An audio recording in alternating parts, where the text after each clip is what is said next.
मंत्री तलसानी ने कहा है कि सरकार श्री गणेश उत्सव के लिए सभी इंतजाम कर रही है। मंत्री तलसानी ने कहा है कि हम मिट्टी की मूर्तियां स्थापित कर पर्यावरण की रक्षा के लिए लोगों में जागरूकता पैदा कर रहे हैं। उन्होंने कहा है कि 6 लाख मिट्टी की मूर्तियों का वितरण किया जा रहा है। शांतिपूर्ण माहौल उत्सव आयोजित करने हेतु पुलिस का कड़ा बंदोबस्त रखा जा रहा है। मंत्री ने उत्सव के आयोजन से अधिकारियों को सहयोग देने की अपील की है। शिक्षा मंत्री सबिता इंद्रा रेड्डी, विधायक माधवराम कृष्ण राव और कलेक्टर हरीश ने कुकड़पल्ली के राजीव गांधी नगर में सरकारी प्राथमिक स्कूल का उद्घाटन किया। एमएलसी नवीन कुमार ने इस स्कूल को अपने 90 लाख रुपए के फंड से बनवाया है। एमएलए माधवराम कृष्ण राव ने अपने फंड से छात्रों को किताबें, बैग, स्टेशनरी और डिक्शनरी बांटी। निर्वाचन क्षेत्र के 44 सरकारी स्कूलों में 11,000 छात्रों को पाठ्य सामग्री दी गई। मंत्री सबिता इंद्रा रेड्डी ने कहा है कि राज्य गठन के बाद केसीआर राज्य के विकास हेतु कड़ी मेहनत कर रहे हैं। उन्होंने कहा है कि छात्रों को गुणवत्तापूर्ण शिक्षा प्रदान करने के उपाय किए जा रहे हैं।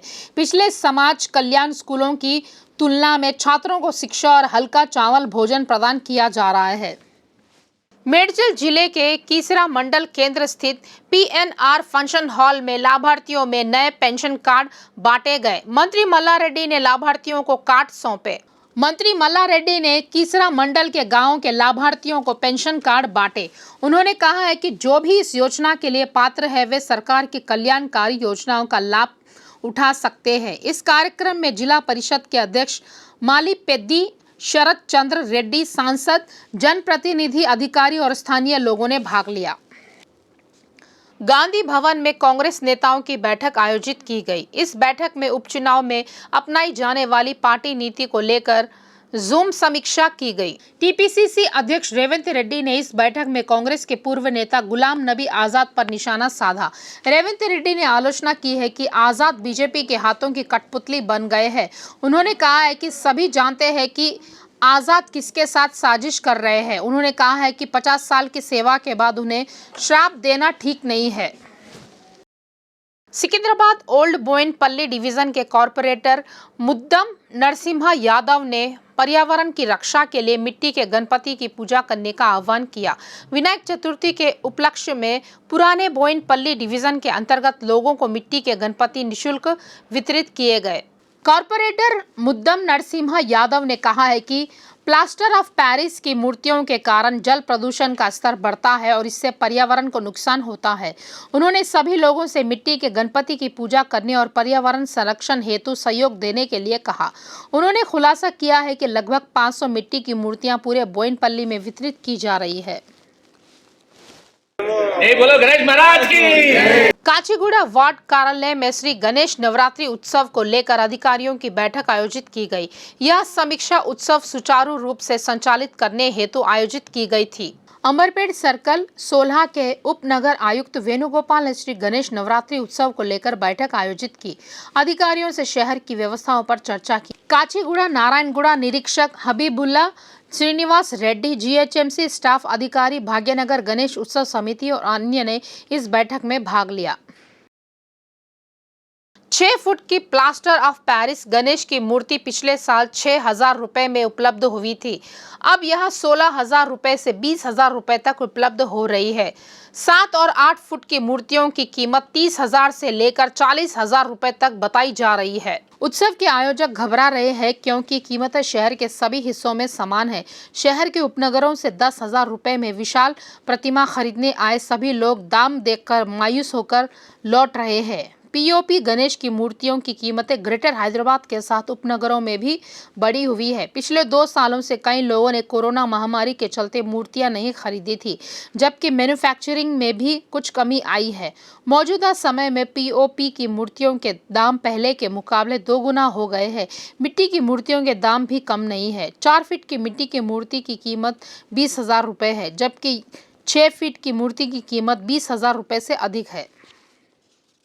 पूरे राज्य में लंबोदर उत्सव की तैयारियां जोरों पर हो गई है। हालांकि कोरोना के चलते विनायक चतुर्थी उत्सव पिछले 2 सालों से मानदंडों के चलते नहीं मनाया गया। इस बीच इस साल जैसे जैसे कोरोना संक्रमण कम होता गया, भक्तों ने श्री गणेश उत्सव की जमकर तैयारियां की है। इस बार मांग बढ़ने से श्री गणेश प्रतिमाओं के दाम आसमान छू गए हैं। इसी पृष्ठभूमि में हैदराबाद में श्री गणेश जी की मूर्ति चोरी हो गई। हयात नगर पुलिस स्टेशन सीमा अंतर्गत राघेंद्र भवन होटल में बिक्री के लिए रखी गई श्री गणेश प्रतिमा को 3 युवकों ने चुरा लिया। जहां एक तरफा बारिश हो रही थी, वहीं युवक श्री गणेश की मूर्ति को लेकर सड़क के दूसरी ओर चले गए और ऑटो में लाद कर रफू चक्कर हो गए। पूरी घटना होटल के सामने लगे सीसीटीवी कैमरे में रिकॉर्ड हो गई।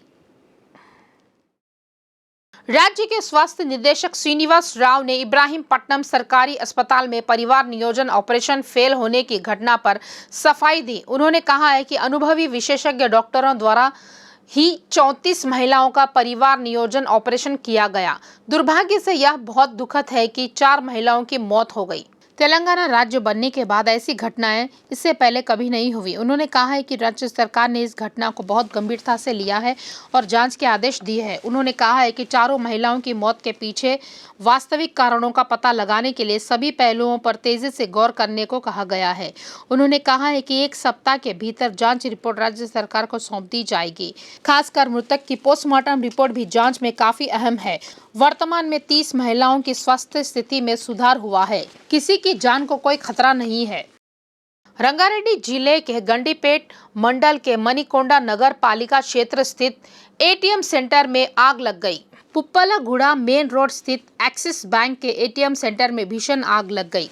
शॉर्ट सर्किट के कारण एटीएम सेंटर में आग लगने की सूचना स्थानीय लोगों ने फायर ब्रिगेड को दी। दमकल की गाड़ियों ने मौके पर पहुंचा और आग पर काबू पा लिया। बताया जाता है कि एटीएम मशीन और नकदी पूरी तरह जल गई।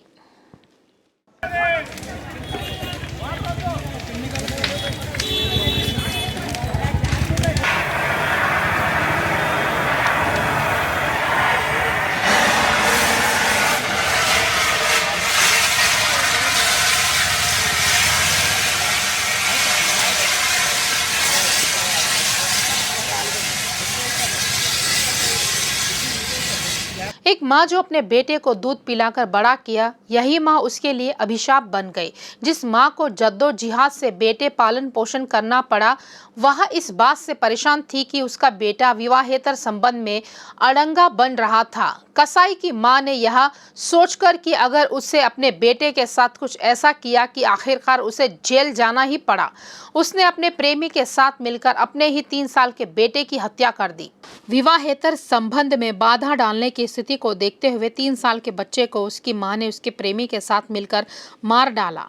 घटना मुशीराबाद पुलिस स्टेशन की सीमा अंतर्गत मोहन नगर की है। पोस्टमार्टम स्थित रिपोर्ट के अनुसार मां और प्रेमी को गिरफ्तार कर लिया गया है। सेंट्रल जोन के डीसीपी राजेश चंद्र के मुताबिक निजामाबाद के पी शिव कुमार और पी नागलक्ष्मी पति पत्नी है। उनके 2 बेटे हैं। नागलक्ष्मी के अपने रिश्तेदार रवि के साथ विवाहेतर संबंध थे, लेकिन नागलक्ष्मी ने साजिश रची कि 3 साल का बच्चा उसके रिश्तों में बाधा पैदा कर रहा है। नागलक्ष्मी के पति शिव कुमार ने उसे यह कहते हुए हाईटेक सिटी की ओर भेज दिया था कि उसे कुछ काम है। रवि जो आने से पहले नागलक्ष्मी के साथ विवाहेतर संबंध बना रहा था, इस बीच उसके बेटे को बेरहमी से पीटकर गंभीर रूप से घायल कर दिया। गंभीर चोटों के कारण लड़के की मौत हो गई और उसे इलाज के लिए गांधी अस्पताल ले जाया गया। पिता शिव कुमार ने मुशीराबाद पुलिस स्टेशन में शिकायत की है कि उनका बेटा कुर्सी से गिरकर और उसकी मौत हो गई। मुशीराबाद पुलिस ने लड़के की मौत की आशंका के बाद मामला दर्ज कर अपने ही अंदाज में जांच जारी रखी। असली मामला सामने आया। सेंट्रल जोन के डीसीपी राजेश चंद्र ने बताया कि पोस्टमार्टम रिपोर्ट के आधार पर नागलक्ष्मी के बेटे की मौत का कारण रवि और नागलक्ष्मी थे। मलकाजगिरी पुलिस स्टेशन क्षेत्र के मौलाली हनुमान नगर में महिला की मौत हो गई। घर में हुआ कलह गृहिणी की मौत का कारण बना। मृतका के परिजनों ने बताया कि ललिता की मौत पति पत्नी के झगड़े के दौरान हुई। पता चला है कि ललिता की मौत सिर पर गंभीर चोट लगने से हुई है। पुलिस ने मामला दर्ज कर लिया है और घटना की जांच कर रही है। पुलिस ने मृतक के पति शंकर को हिरासत में ले लिया। Telangana inter second year advance supplementary परीक्षा परिणाम की घोषणा कर दी गई है। Inter board commissioner Syed Umar ने रिजल्ट जारी कर दिया है। परीक्षा में 53.59% लड़कियां और 44.43% लड़के पास हुए हैं। 5% में मुलुगु जिला पहले और विकाराबाद अंतिम स्थान पर है। Inter board commissioner Syed Umar ने बताया कि MSET काउंसलिंग को ध्यान में रखते हुए सिर्फ सेकेंड ईयर का रिजल्ट जारी किया गया है। छात्र 5 से 8 सितंबर तक काउंसिल के लिए आवेदन कर सकते हैं। इंटर सप्लीमेंट्री परीक्षा 1 अगस्त से आयोजित की गई थी। इस परीक्षा में करीब 1.13 लाख छात्र शामिल हुए। The students can apply from 5th of September to 8th of September because we have the short time and the second list for counseling for MSET will be there. So we are giving a few days time to apply such that we can give the results of re-verification as fast as possible. Moreover, the students who feel any depressions, any troubles, they can call to our clinical psychologist. Their number is given in our press release. They can talk to them also. Asifabad has got 81% and the Nirmal has got 70% marks in the highest list. For the vocational, Asifabad has got 87% as the top, then Suryapet has got 80% and the Mancherial has got 78% in the topper list. And the most asked question among you people is, the management wise, what would be the results? Among the government colleges, the pass percentage in general is 49.8%. Government sector 57.95% and for private it is only the 45.80%. In the vocational category, in the government junior college students got 68.82%. Government sector students passed 66.28%. Private students passed 62.79%. These are the overall results. Just our secretary sir will release the password for this will be handed. इसी माह की 25 तारीख को रंगारेड्डी जिले के नए collectorate कार्यालय का उद्घाटन समारोह संपन्न हुआ। इस मौके पर सीएम केसीआर ने व्हाट्सएप ऐप मैसेज कर जनसभा में नहीं आने वालों से जुर्माना भरने को कहा। सीएम केसीआर ने कोंगरा कालन में जनसभा का आयोजन किया। इस सभा में डावक्रा महिलाओं को आने के लिए विवश किया गया। कविता रेड्डी ने व्हाट्सएप ऐप संदेश भेजकर बैठक में नहीं आने वालों से 500 रुपए का जुर्माना भरने को कहा। बड़गमपेट नगर आयुक्त कृष्ण मोहन रेड्डी ने कहा है कि खाते में जुर्माना जमा किया जाए। शिकायत के आधार पर पुलिस ने मामला दर्ज कर जांच शुरू कर दी है। कोरोना महामारी से तबाह हुए भारत में हालात सामान्य हो रहे हैं। कुछ दिनों से कोरोना के मामलों में कमी आ रही है। पिछले 24 घंटों में 3,20,418 लोगों की कोविड जांच की गई और 5,439 नए मामले सामने आए हैं। इस दौरान 22,031 लोग कोरोना से ठीक हुए। देश में फिलहाल 65,732 एक्टिव केस है। देश में रोजाना पॉजिटिविटी रेट 1.70%, रिकवरी रेट 98.66% और एक्टिव रेट 0.15% है। उल्लेखनीय है कि अब तक 88.55 करोड़ कोविड टेस्ट किए जा चुके हैं। वहीं अब तक 212.17 करोड़ कोरोना वैक्सीन की डोज बांटी जा चुकी है। इनमें 94.23 करोड़ सेकेंड डोज और 15.66 करोड़ बूस्टर डोज शामिल है। पिछले 24 घंटों में 26,36,224 लोगों ने टीकाकरण किया। महेश बैंक के चेयरमैन और निदेशकों को हाई कोर्ट ने जेल की सजा सुनाई है। अदालत की अनुमति के बिना बैंक लेन देन किए गए थे। हाई कोर्ट ने पहले आदेश दिया था कि मामले की जांच की पृष्ठभूमि में कोई लेन देन नहीं किया जाए। इन आदेशों का उल्लंघन करने पर कोर्ट ने हाल ही में इन्हें 15 दिन की जेल की सजा का आदेश दिया है। अदालत ने महेश बैंक के चेयरमैन रमेश बंग और 10 निवेशकों को जेल की सजा सुनाई है। इसी बीच कुछ ठगों ने महेश बैंक का बैंक सिस्टम हैक कर करोड़ों की लूटपाट की। तकनीक का इस्तेमाल कर हैकर्स ने महेश बैंक के कर्मचारियों को 200 फिशिंग मेल भेजे। 2 कर्मचारियों ने फिशिंग मेल पर क्लिक किया और बैंक का सॉफ्टवेयर हैक कर लिया। कर्मचारियों ने कंप्यूटर बंद करने के बाद बदमाशों ने सिस्टम खोलकर बैंक एडमिन का लॉगिन व पासवर्ड चुरा लिया। इस तरह हैकर्स डेटाबेस में पूरी जानकारी जान सकते हैं। इसके अलावा उन्होंने 300 लोगों के साथ बैंक खाते खोले और उनके खातों से पैसे निकाले। हालांकि पुलिस ने इस मामले को चुनौतीपूर्ण मानते हुए कुल 23 लोगों को गिरफ्तार किया। प्रबंधन ने बैंक की सुरक्षा में कम से कम सावधानी न बरतने पर नाराजगी जाहिर की।